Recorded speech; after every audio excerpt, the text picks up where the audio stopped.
Why does it still say up? Oh, I think we're good. Let me see if I can hear it. I can hear myself. What's going on? Happy Labor Day, first of all.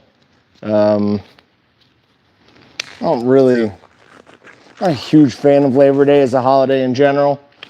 Somebody pointed out that I confused it with Memorial Day. I said Memorial Day earlier, and that one I'm a much bigger fan of. But I'm just gonna get chit-chatting while we wait for everybody to get in here.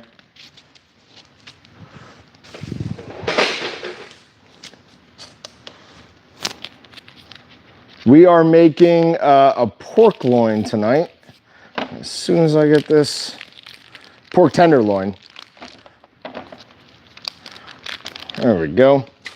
As soon as I get my hands washed, I will type in, I made a coupon code for you guys tonight for 15% off any non-sale item at waltons.com. And I got all of the items for sale. I got them up on waltons.com. So if you go to waltons.com/sale, that's working now. If you go to waltons.com/win, that's working now. So we're doing a simple or super simple thing. Looks like a hurricane blew through here. Yeah. Now I do want to point out, this is why I was being fairly nice about Kansas State losing, because I kind of saw this one coming. Redshirt freshman quarterback. I thought he played pretty well, and I think Miami's, their offense is just better than our defense. I thought our defense was going to be much, much better. I also don't understand how we only get Julian Love the ball like 4 times in the first 3 quarters, but spilt milk, water under the bridge. We're going to move past it and look forward to next week at Texas A&M. So another tough game. We don't have a North Dakota whatever to play like you guys did. What's going on, Randy? Nice to see you. So I've got a coupon code for you guys. It's just PORK15, PORK15. Oops. That's 15% off. That's anything at waltons.com that's not already on sale. Value's capped at $100, but you can get 15% off a bunch of good stuff. Put together a big order, get ready for processing season. For sales for this month, we've got some really nice sales. I've got the number 12 and the number 22 processing grinders, both on sale, plus the one-shot number 12 and one-shot number 22. 50-pound meat lugs, 660-pound scale, orange boning knife. So clearly, I'm trying to get you guys ready for deer season. For any of you out there who still, for some reason, don't have a grinder. Robert says, good afternoon, sausage heads around the world. Yes. So tonight, we're not actually making sausage. We're going to use one of my favorite injections, certainly one of my favorite injections for pork. It is the Soluble Apple cinnamon seasoning. And we're gonna rub the outside of it with some cinnamon toast from Excalibur. We're gonna inject it with our 30 milliliter injector. We're gonna cook it on the Camp Chef. I've got that out there, I've got that warmed up. It's right around 350 degrees, though it's gonna lie to us. When we go out there, you're gonna see it'll probably say it's somewhere around like 250, but there's just something wrong with the sensor. I've put thermometers in there and it does get to what you set it to. I just haven't had time to break in and fix it yet. Kind of new to your site, only second live stream. Well, thank you. I appreciate you joining us. Don't be tired. I am tired, but I've got the fix for that. I have some Miller Lite. That always helps. During Notre Dame's performance last night, I drank, I don't even know how many of those. I think 10 of the 16-ounce cans or whatever those were. Wasn't feeling tip-top this morning. So still woke up at 6, got some working out done for some stupid reason. I don't know. And we're here. So hopefully you guys all had a good long weekend. Obviously, lots of good meals I'm sure were cooked. What did you make? What's your text? What's the favorite thing you made this weekend? So far, I made a homemade pizza that was pretty dope.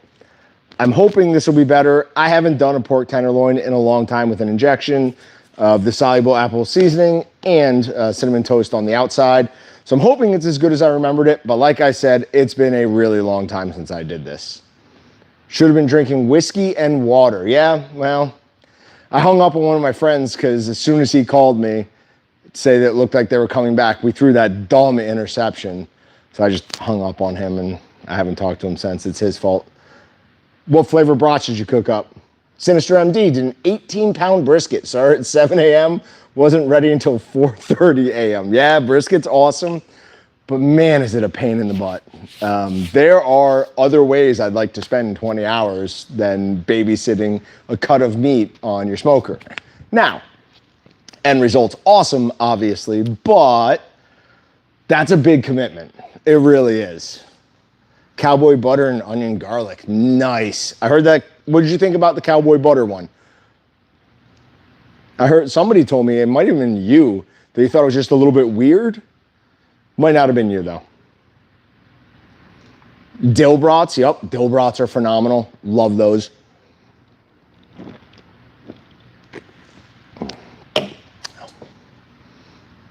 Okay.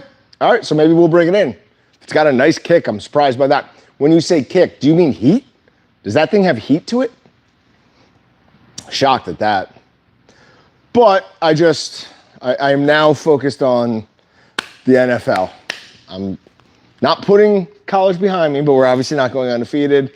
So hopefully this will be the year the Commanders or Redskins do something big. Sinister MD, I made some Supreme Pizza brats recently. Sent some home with my folks. They love them. Yeah, you can't not like that brat, and I'm sure you've seen us do it or heard of us doing it, but we like to take like a hard pepperoni log, just one of those ones you buy at the store, grind that up with the meat, and it really does add a little something extra to it. It is absolutely delicious. Wow. Okay, the cowboy butter was hotter than Hatch. I'm surprised by that.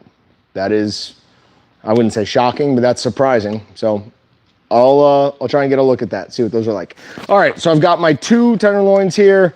I'm going to get them up off my scale that I'm testing. This is an Escali scale, and that's not right.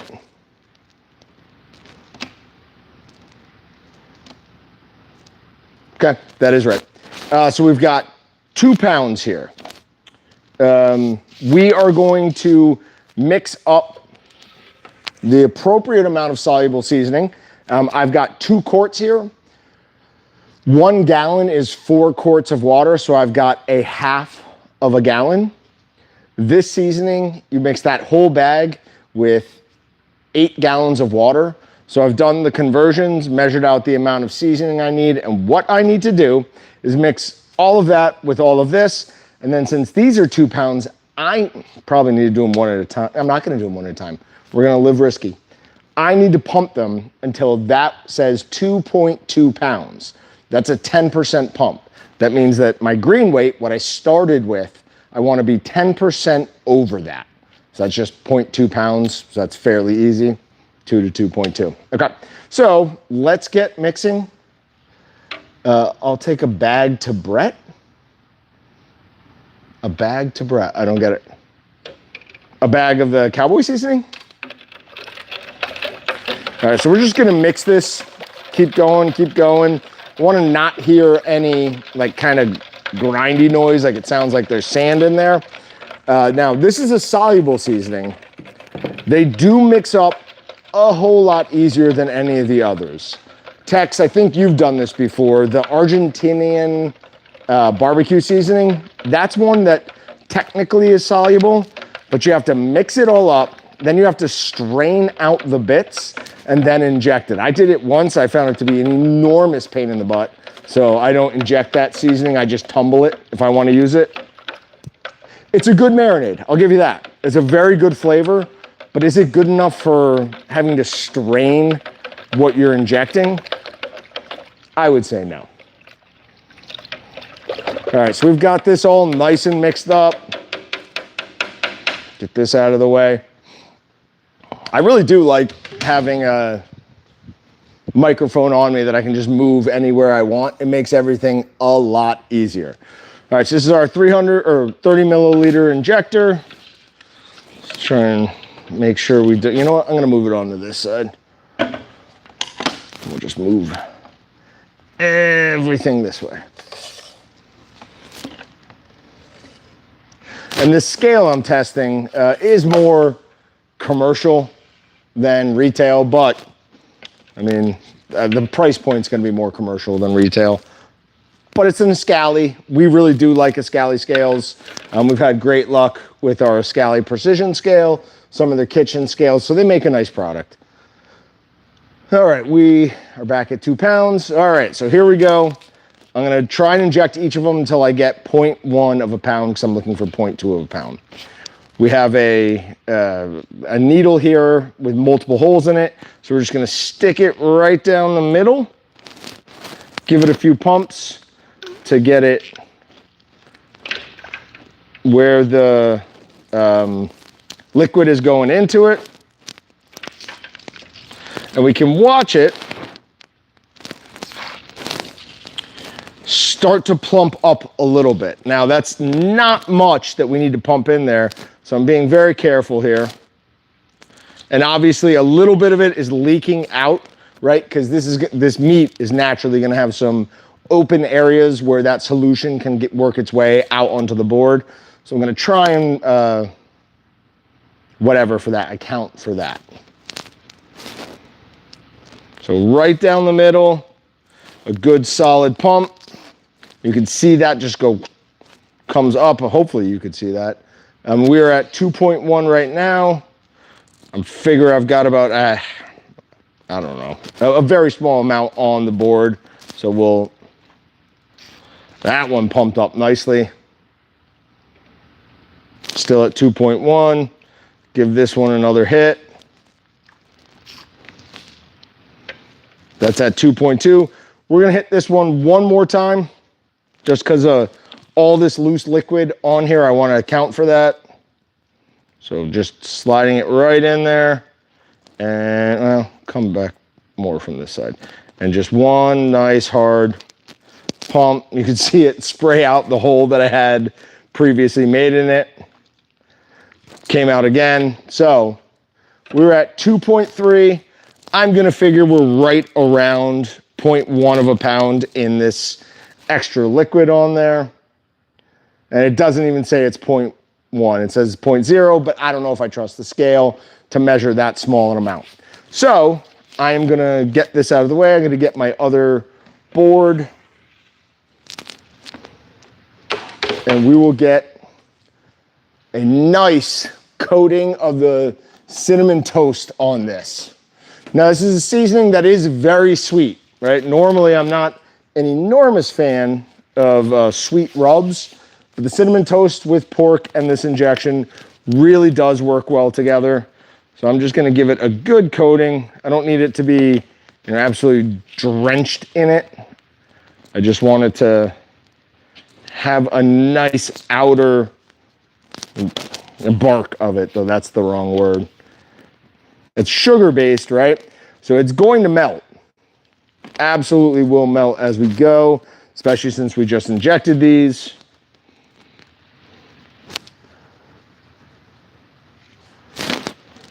Oh, you've not injected the marinade, or the Argentinian barbecue marinade. Okay, I thought you had.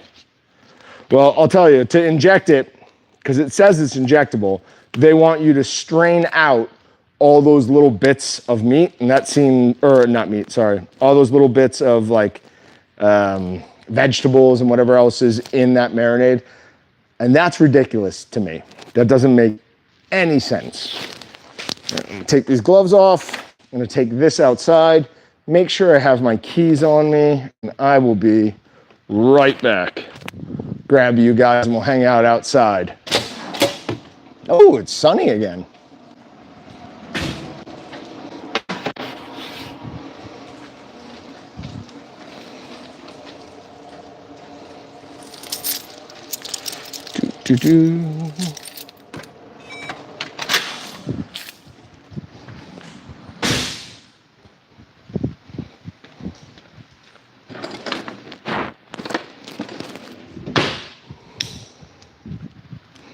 Shouldn't need any of that.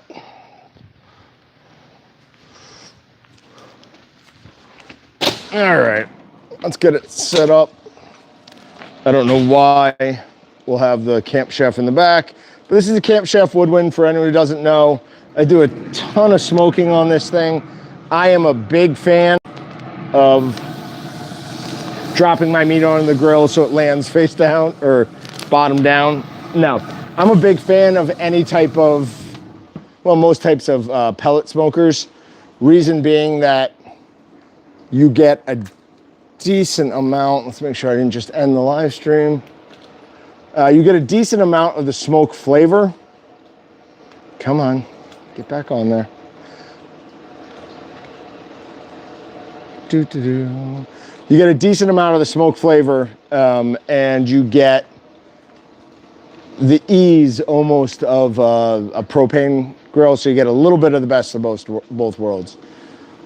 We've had rain most of the day here. Got a pretty little rainbow right there. Kansas is pretty when weather is coming in, and there's been a lot of weather coming in today. So we have our pellet grill set at 350 degrees. We're gonna leave it on there until our meat's right about 140, 145. Then we'll let it rest for 3 or 4 minutes. I don't cook pork like I cook chicken or beef. I don't recommend other people do. Trichinosis isn't something that really is as big a deal with pork as it used to be, but it still does make me a little bit nervous. I've heard enough horror stories about people having trichinosis that I don't want to mess with it. Give me a second. I'm gonna grab my beer and my phone so I can look at chat, because I had to turn the phone around with this new tripod. And why would I want to do this without a beer if I could do it with a beer? Stephen Winscott, what's going on, buddy? Oh, the rainbow is getting significantly bigger. I did have a rainbow actually ending on my pond. Was that yesterday or was that today? Days are blending together, but I'm pretty sure it was yesterday. I legitimately looked out my backyard or back window, and my girlfriend noticed it first. She's like, that rainbow is on your pond. And you could actually see it like in between the other bank of my pond and the rainbow. It was awesome. It was really, really cool. I snapped some pictures of it. I will not be grabbing other people's beer. I'm already paying for an extra person's golf for some reason. Don't know why I'm doing that. A house I can't afford, so my beers are my beers. I'm just kidding. If you were here, I would 100% grab you a beer. I think it's stronger now. I'm usually not like a huge rainbow guy, but this one's pretty cool.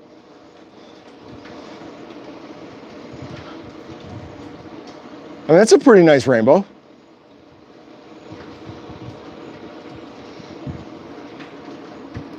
But this is probably going to take, I'm guessing, 15 to 20 minutes to cook. We'll just sit here and chat during that whole time. I'll flip it after 10 minutes or so, somewhere in there. My house is not sold yet. Nope. I had 5 showings in 5 days. I had 1 showing on Thursday, and then now I have a showing tomorrow. Luckily, just during my regular lunch hour. But it does mean I get to go home from this and then get to cleaning. And I am so sick of cleaning that house. It's ridiculous. This is just the regular Woodwind. It's not the Pro. Now here's controversial whatever about the Pro. I don't think it was needed. So the difference with the Woodwind and the Woodwind Pro is that, well, one of the differences is the Woodwind Pro has like a section in the middle where you can put hardwood lumps in to get a better smoke flavor. I don't think it needed it. This has an ability to change your smoke settings. So you can go from 1 to 10, 10 being the most smoke, 1 being the least. Now the advantages to being at 1 is you'll get the most steady temperature. At 10, that is gonna vary pretty wildly too. When we're talking about any type of pellet or electric smoker, what we're gonna end up with is a wave, right? It's gonna go, if you set it at 350, say 250 for smoke, it's going to go all the way up to like 275, and then it's going to stop heating it for a while until it drops down to about 220 something. Then it's going to kick it back on. So its whole goal is to keep your meat in that, or the grill in that range as much as possible. But it's not just holding itself at whatever you set the temperature. It is going up and down, so just be aware of that. Unless you're using a PID. Yep, absolutely. Or, I mean, I don't like messing with it because I just find it too difficult. But if you get something like a big green egg set at whatever temperature you want, it's going to hold there for a really long time. I'm lazy though, so I don't like doing all that. I like doing this. This is easy. Yeah, Stephen, it is very flat here. You can see for a long, long way. Trees are the tallest things we have around, and we don't even have very tall trees, to be honest.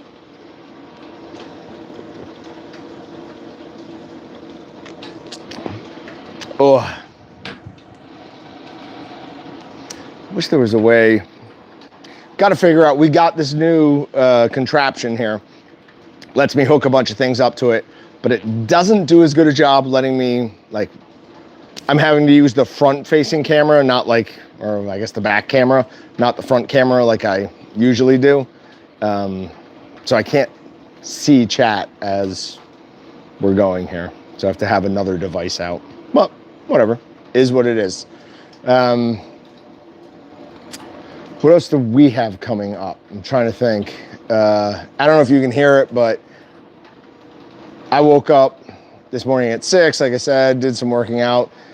Feel like I'm coming down with something. I'm not sure if that's just me screaming so much last night, but I have like body aches, headaches, so I'm worried that I'm coming down with something. But yeah, I don't know. We'll have some cool videos coming out in the next couple of weeks. Patrick and I have been very, very busy in the kitchen. So hopefully you guys enjoy what we've been putting out recently. We've been trying to do a better job being on schedule with releasing like 1 to 2 videos every week.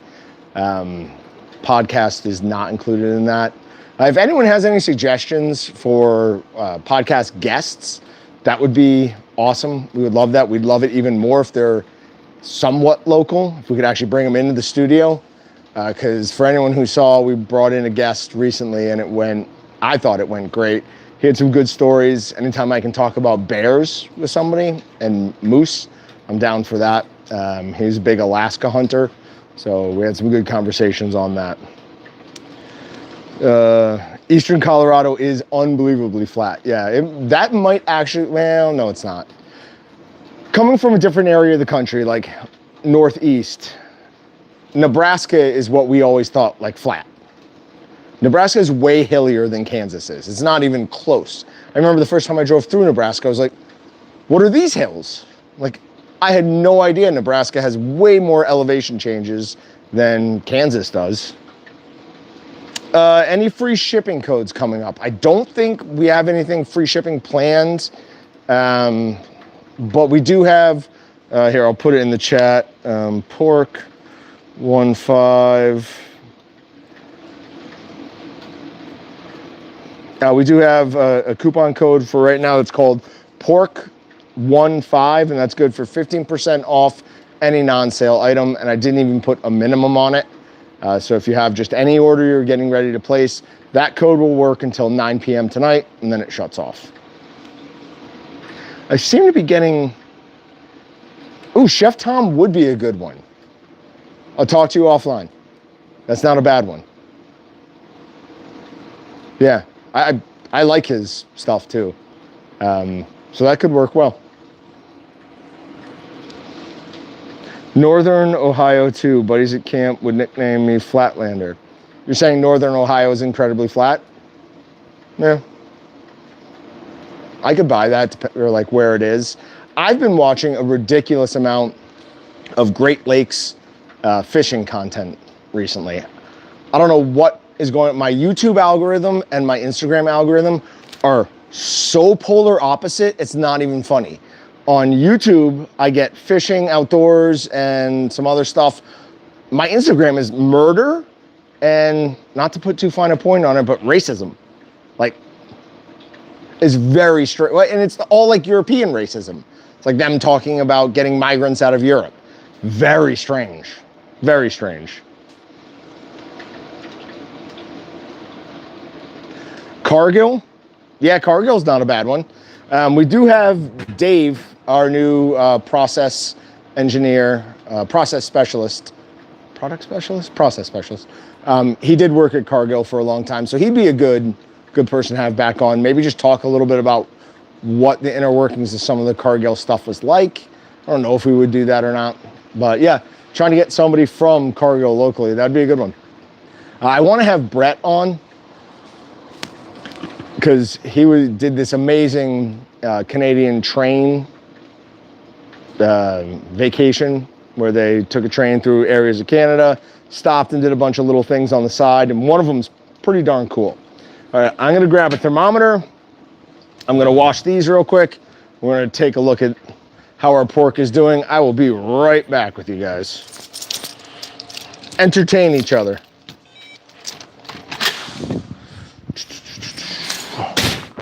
Thermometer.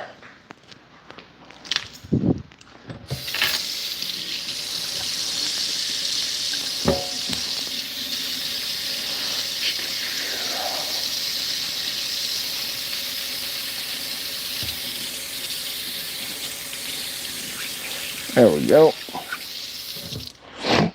Ugh. God, I feel terrible.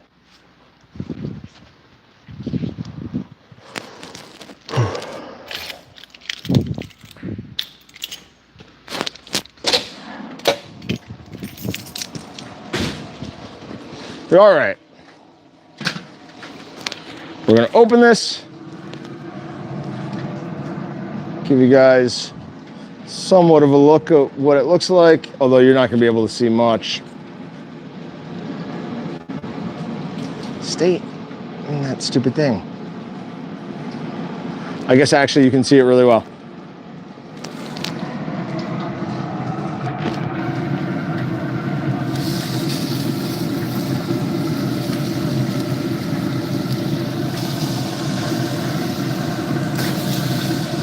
Larger set of tongs might have been the way to go there.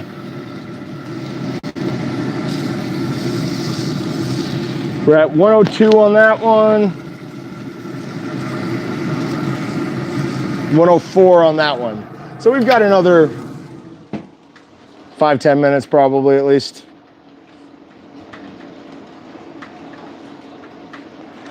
See how that looks.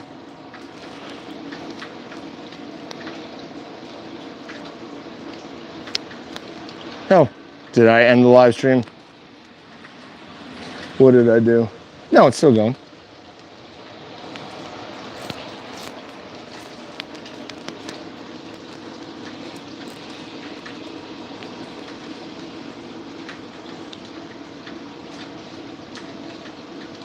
What are you doing? Go to our homepage. Come on. Our Wi-Fi must be terrible right now, because I cannot pick up anything on this phone. Still going?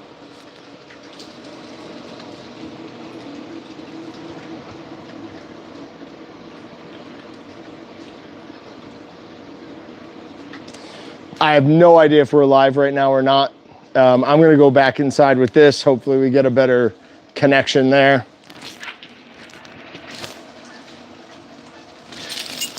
Because that is showing me absolutely nothing. And we'll just set a timer to come back out here and grab that.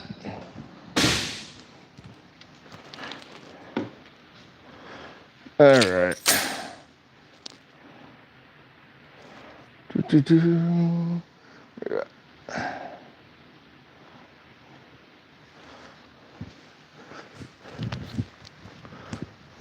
All right, cool.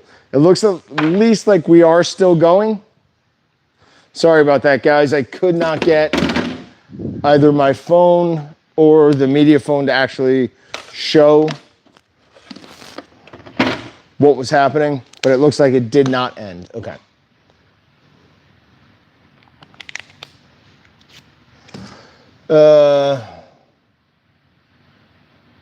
Okay, cool. Thanks. Sorry about that, guys.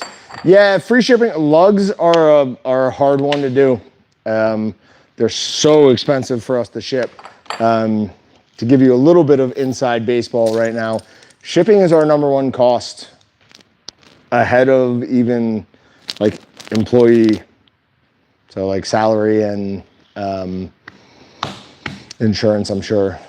Well, I don't know that for sure, but ahead of salaries. So shipping is getting more and more expensive.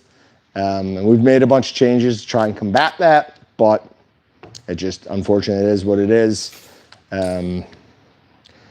In general, and I don't know with lugs, I don't know that situation, but I used to do a thing, and I did it somewhat recently, where I would track everybody's high temp cheese prices, because we're significantly lower on like the price of the cheese. Part of the reason we do that is because we do free shipping for our commercial customers over a certain amount. So if they buy large amounts of cheese, it's still going to ship for free. I feel like other companies build their shipping into their cheese and then make the shipping either lower or do free shipping coupons, things like that. That's just unfortunately not, well, that's just not part of our business model. I'm gonna grab my beer. I'll be right back.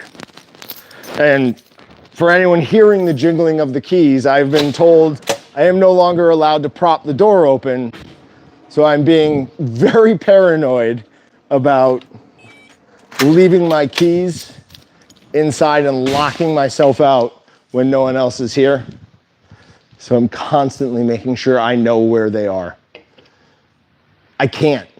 Unfortunately, I'm not able to prop the door open anymore. It's a humidity issue. Plus, we do get insects in here if I do that. That does happen. What else we got for chats? How about something with fish? Possibly fish you've caught. So, Sinister MD, I'm sure you know I lost my deep freeze. And that had the last of my crappie in there. I brought walleye home back 2 years ago, but that was gone in no time. But I did go on a nice crappie fishing trip, and I think I had like 30 fillets left in there. My deep freeze just died. Well, the GFI tripped a couple months back, so I lost all that. So I don't actually have any fish I've caught. But yeah, no, I'm down to do something fish. I still have a bunch of beef tallow here. Instead of doing it like I tried to do the last time we did it on the griddle, like I tried to take a cast iron Dutch oven and put it on the griddle. I'll put it on the side sear box of that Camp Chef because that does work really well. We haven't released it yet. From Quick Trip, there's this product there called buffalo chicken rollers that are freaking amazing. They're not healthy for you at all how they make them. I guess not how we made them either. But all we did was we ground some chicken to like absolutely no structure. We were gonna use our bowl chopper, but for the bowl chopper that we have, we had to use like a large amount of meat. And this was just a test. I just wanted to do 10 pounds. So I ground it twice through the one shot with just the 1/8 plate on the end, right? So I was just beating that chicken up, getting it to nothing. Then I added some not high temp cheese, just some regular shredded cheese. I added some hot buffalo wing snack stick seasoning, a little bit less than full strength. And I cooked them in the cellulose 21 millimeter casings. So thin, didn't smoke them, just got them cooked. Did a steam cycle on them real quick, popped them out of those, put them through an egg wash. And then I put them through some Frank's Red Hot breading, and then deep fried them in beef tallow, and oh, were they good. That might be, in the last year or so, not counting the dry cured stuff that I've been doing, that's probably the best thing I've made. They were awesome. I mean, taste was almost a 1-to-1. Texture, a little bit different, just a little bit different, but yeah, they were awesome. Ron says, sausage maker is 10% off with free shipping. Yep. Nope. I get it. I understand, man. That's, it's disappointing to us, but that is the way things go. So, no hard feelings. You should ship out of the Omaha facility. I don't know this for sure, but I don't think we have the Omaha facility anymore. I'm pretty sure we closed that down. I know Angie is working from home, so. All right, I'm gonna check on that. I will be right back.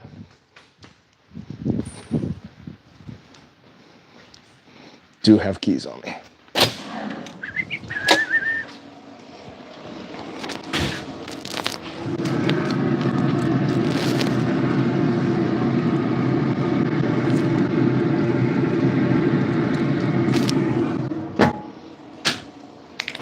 We were at 130, low 130s. So we're gonna give it another 3 or 4 minutes.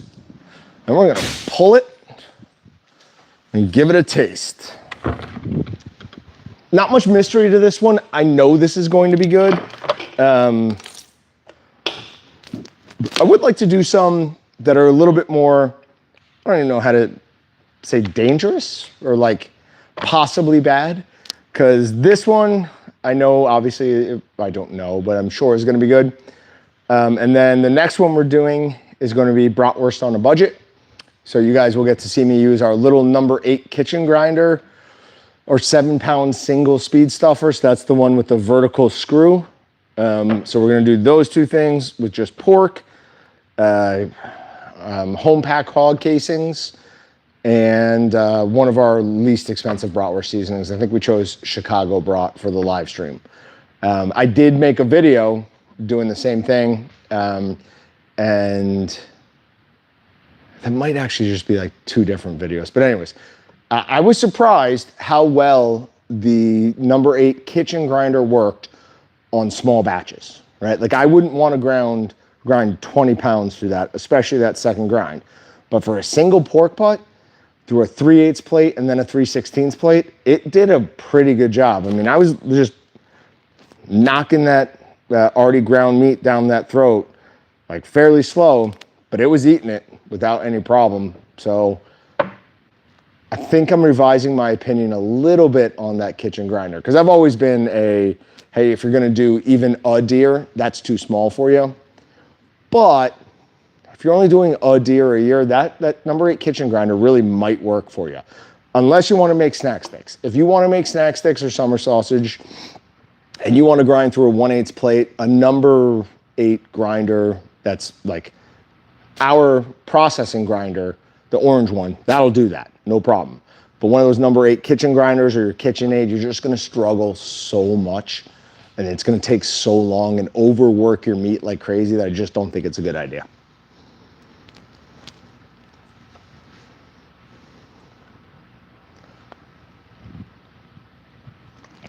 And for Kevin and Ron, Austin has been working on for, I don't know how long, a long time now, changes to our shipping.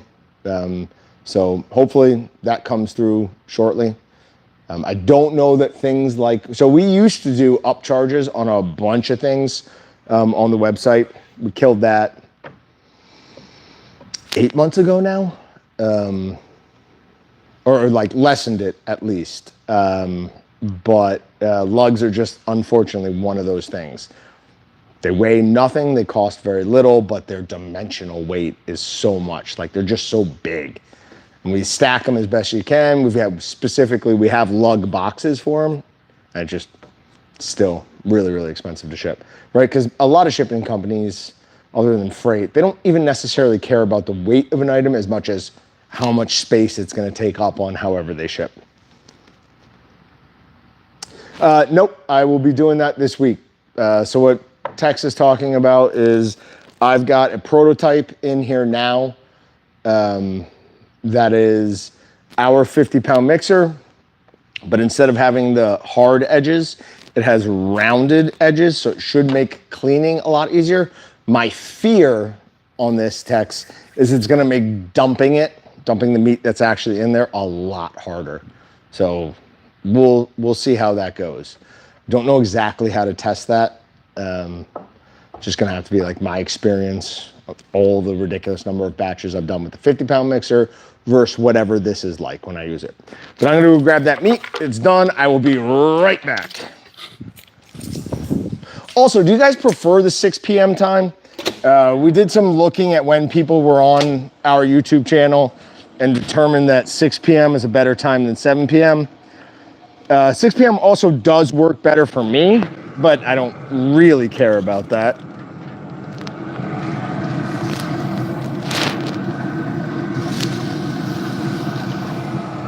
Oh, that smells phenomenal. It smells exactly, I mean, it smells like apple cinnamon. Oh, oh, that is so good. Good Lord.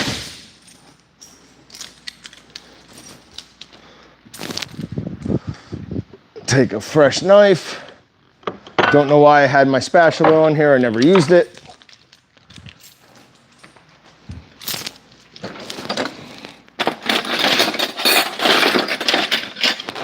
And I'm going to be eating with a ridiculous sized fork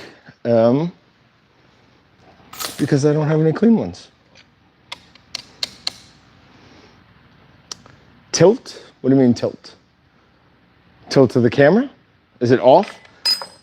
Yeah, I guess it's a little bit that way, but I'm probably going to mess it up if I try and fix it.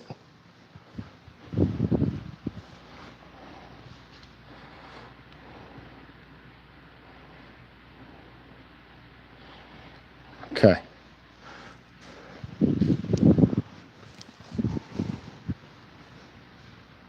Oh, the new mixer. Yes, tilt. Literally exact same mixer, same gearbox, same hookup, same all of that.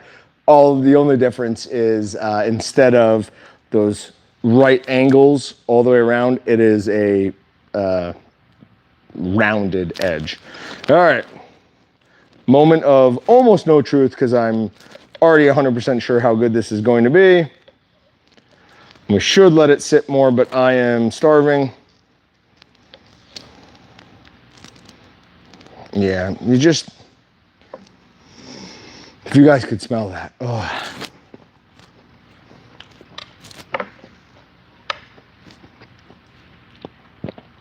I know not everyone's a huge fan of sweet meats. So the cinnamon toast often gets pushed to the side when we're talking about rubs, and it's really good on things like peach cobbler and ice cream and whatever, and maybe not always used on meats. But when you're using an injection like the Soluble Apple cinnamon, this as a rub works really, really well. It just gives it that extra little kick. So good.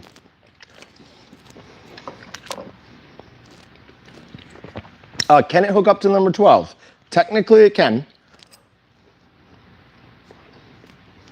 Yes, technically it can. The number 8, I would say no to. You could make that work. The grinder does, or not, sorry, the grinder. The mixer does come low enough where that'll match up. But that's kind of a lot to ask for the motor of a number 8 to turn those paddles through, 45, 50 pounds of meat. If you're doing smaller batches, I would say, yeah, no problem. Oh, that's interesting. I wonder if the rounded edges on the new mixer would mean we could do smaller batches in the 50 pound. So the absolute smallest that I ever tell anyone to do a batch in the 50 pound meat mixer is 12 and a half pounds. I know it sounds ridiculous, but it's exactly half a 25 pound batch. 10 pounds, it just doesn't work well. You have to be constantly in there scraping and pushing meat back so it gets agitated. 12 and a half pounds, you still have to do it a little bit, but not much. But with those rounded edges, instead of it being all the way down there, it's pushing it in more. So I wonder if the reduced area right there would allow the paddles to grab it more. So that is something I will be testing. Interesting. I don't even remember if that was your question or not, but now I have something new to test. I like that.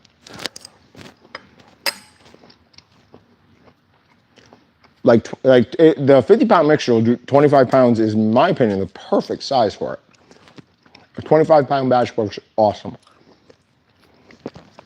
We call it a 50-pound meat mixer because it will hold 50 pounds of meat, but you have to use no cheese, no binder, no water, right? Well, not no water, but limited amounts of water, and it will still do it. Like 100% I've done 50-pound batches in it.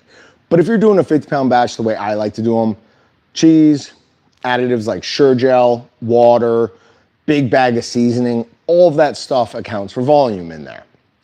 I've told this story before, but we were just talking to some Italians with some commercial mixers, and we were asking them like, hey, what's the pound limit of this? And they're like, no pound, like liter.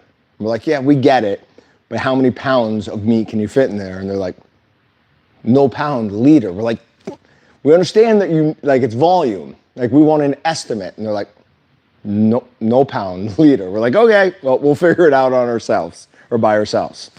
Because it is a weird thing that not just we, like everybody in our industry in America says this is a 50-pound mixer or this is a blah, blah, blah mixer, when it is really volume more than weight.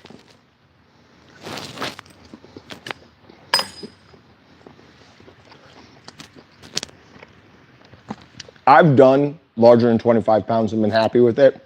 50 pounds is hard, is really hard. Yeah, I don't know what measurement system they use, but I bet you it is probably, they would understand kilos better. But no, they were clearly just saying like, hey, you can't do it by weight. You have to do it by volume. Does anybody have any other questions? I mean, this is absolutely phenomenal. As you can see, I've already housed half of one of these. Nice sweet flavor. I feel like pork works well with sweeter seasonings. Cinnamon obviously is really good. Apple, right? Apple and pork go together like, what is the line? Like lamb and tuna fish. Or peanut butter and jelly, if you're more comfortable with that analogy. It's from the Adam Sandler movie, Big Daddy. But they go together really, really well. And this tastes amazing. Now, here is a bag, or the rest of the bag of seasoning. The nice thing about these Excalibur bags is if you have a chambered sealer, just put it in there. That acts just like a vacuum bag. It'll pull all the air out of it. So this seasoning will last a long, long time until I'm ready for it. Pulling a full vac like I did here, you could argue that's not the best idea because it's going to compress that seasoning down so much. With a soluble seasoning, it really doesn't matter because I'm going to put it in water and break it up fully. If it was a bratwurst seasoning, I might have spent some time breaking it up before I went and mixed it into any type of meat. But again, soluble seasoning, so it doesn't matter. TCU versus NC, who are you taking? I'm still from the days when TCU was good. I'm so far out of like what's happening in football outside of Notre Dame and the Commanders and like the big teams that I still thought TCU was good. And Bill Belichick's distracted by his 20-something-year-old girlfriend, so.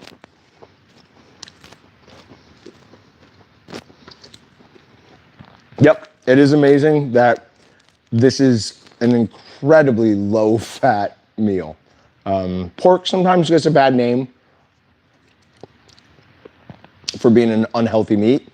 Now, depending on how you cook it, you know, it can be healthy or unhealthy. But yes, a pork tenderloin is incredibly low fat.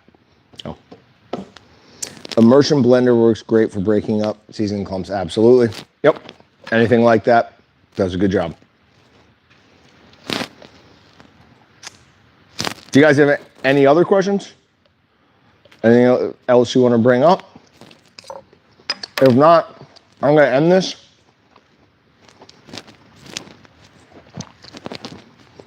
And get home and enjoy the rest of my night off.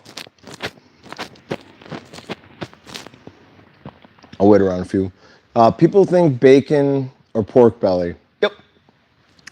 I don't know. I'm not even sure bacon's bad for you. Got my order the other day. The newer piston and gasket for 30-pound stuff are impressive. Got the eggs too. Where in the cylinder do you put them? So with that, what you want to do is do your finish stuffing. Let the piston go all the way down to the bottom. Let it come back up. Then put those eggs in there and put it back down. What it's going to do, and you have to be a little bit careful, is it's going to push down, right? They're going to compress. They'll push all the meat out, even the meat that's in up to the stuffing tube. Now I say you got to be careful because if you're doing larger diameter stuff, it'll push right through that stuffing tube. Now the advantage of that is it gets all your meat out. The disadvantage of that is I have, and I know somebody who's on this live stream has done it as well, cooked one of those eggs. Nothing bad happens. You just cutting into it and you're like, what is that orange? Oh my God, it made it through. If you don't realize that it made it through there. So they will contort themselves all the way through. They won't do it with a snack stick or a smaller bratwurst. But once we get to the 26 millimeter stuffing tube, they'll go through there. If there's enough stuff behind it, they'll go through. And definitely with the big 38 millimeter tube, they'll go right through that thing. So you just gotta be cognizant of that. Oh, sorry. Yeah, I like to put them towards the back. Because it's gonna compress them. Those things are so malleable that it'll immediately just start moving and try and find the lowest point. So when I drop them towards the back, not the front. Sorry, good clarification. All right, we'll see you guys next week when we're gonna do bratwurst on a budget. See you guys.